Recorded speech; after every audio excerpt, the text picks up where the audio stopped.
এই শীতের দিনে একটু স্যুপ খেতে বেশ ভালোই লাগে, তাই আমিও আজকে একটা স্যুপের রেসিপি নিয়ে আপনাদের সামনে চলে এসেছি। আমি মাশরুম দিয়ে খুব চটজলদি একটা স্যুপ করে আপনাদের দেখাবো। প্রথমে আমি মাশরুম নিয়েছিলাম। মাশরুমটাকে আমি আগেই ধুয়ে নিয়েছি। ধুয়ে নিয়ে এটাকে আমি পাতলা পাতলা করে কেটে নিচ্ছি। মহার্স রান্নারঙে আপনাদের সকলকে স্বাগত। আশা করি আপনারা সকলে ভালো আছেন। মাশরুমটাকে একটু পাতলা করে কেটে নেব।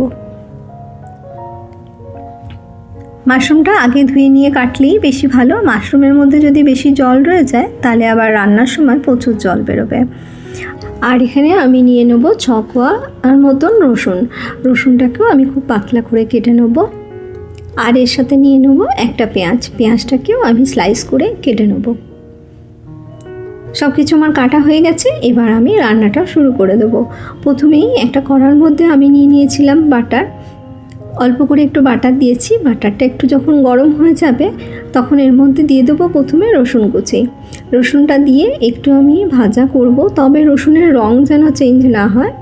যখন রসুনটা আর বাটারের সঙ্গে বেশ সুন্দর একটা গন্ধ চলে আসবে তখনই এর মধ্যে আমি অ্যাড করে দেবো পেঁয়াজ কুচিটা।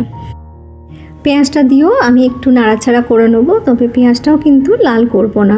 যদি এগুলো আবার লাল হয়ে যায় তাহলে স্যুপের কালারটা কিন্তু একদম চেঞ্জ হয়ে যাবে। দেখুন এইরকমভাবেই এটাকে আমি ভেজে নিলাম। এবার এটা আমার ভাজা হয়ে গেলে এর মধ্যে আমি দিয়ে দেবো কেটে রাখা মাশরুমটা। মাশরুমটা দেওয়া হয়ে গেলে আমি গ্যাসের ফ্লেমটা একদম হাইতে করে এটাকে আমি একটু নাড়াচাড়া করে নেব। মাশরুম তো এমনিতেই সেদ্ধ হয়ে যায় খুব তাড়াতাড়ি, তাই এটা সেদ্ধ করার জন্য আর আলাদা করে ঢাকা দেওয়ার দরকার নেই। এটা এমনি নাড়তে নাড়তে এটা কিন্তু সেদ্ধ হয়ে যাবে। দেখুন বন্ধুরা, এভাবে আমি নাড়াচাড়া করে নিচ্ছি। মাশরুমটা থেকে আমার বেশ অনেকটা জল বেরিয়েছে। আমার মাশরুমটা যেহেতু ফ্রিজে ছিল তাই জলটা একটু বেশি বেরিয়েছে।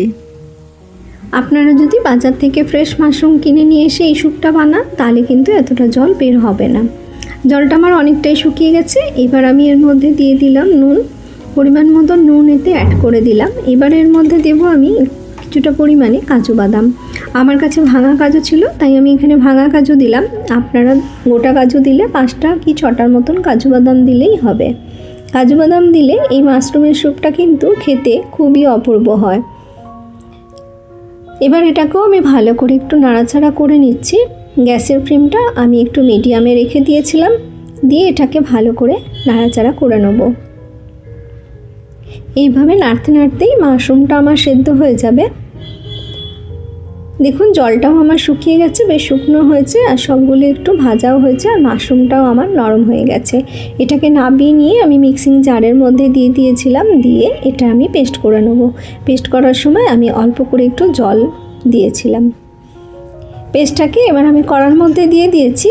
পেস্টটা অনেকটাই গাঢ়, তাই এর মধ্যে আমি 1 কাপের মতন জল অ্যাড করলাম। আপনারা যদি আরেকটু পাতলা খেতে চান তাহলে জলের পরিমাণ আরেকটু বাড়িয়ে দেবেন। জলটা দিয়ে এটাকে আমি ভালো করে মিশিয়ে নিচ্ছি। এই সময় একটু নুনটাও টেস্ট করে নেবেন। যদি মনে হয় নুন একটু কম তাহলে নুনটা এই সময় অ্যাড করে দিতে পারেন। সবগুলো ভালো করে আমার মেশানো হয়ে গেছে। এবার এর মধ্যে আমি দিয়ে দেবো অল্প করে একটু গোলমরিচ গুঁড়ো। বন্ধুরা, যারা আমার চ্যানেলটা নতুন ভিজিট করছেন তাদের কাছে অনুরোধ রাখবো তারা আমার চ্যানেলটা সাবস্ক্রাইব করে নেবেন।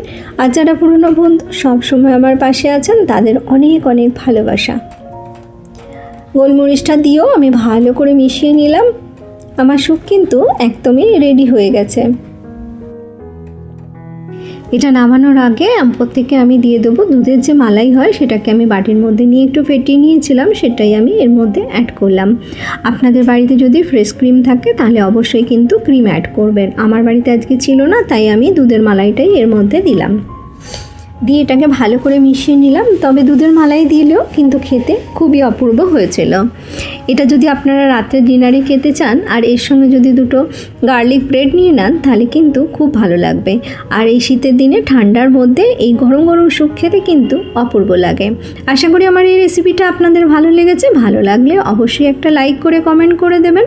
আমি আবারও হাজির হয়ে যাব নতুন কোনো রেসিপি নিয়ে আপনাদের সামনে।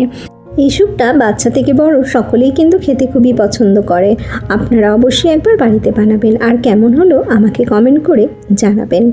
আজ বছরের শেষ, কালকে থেকে আবার নতুন বছরের শুরু।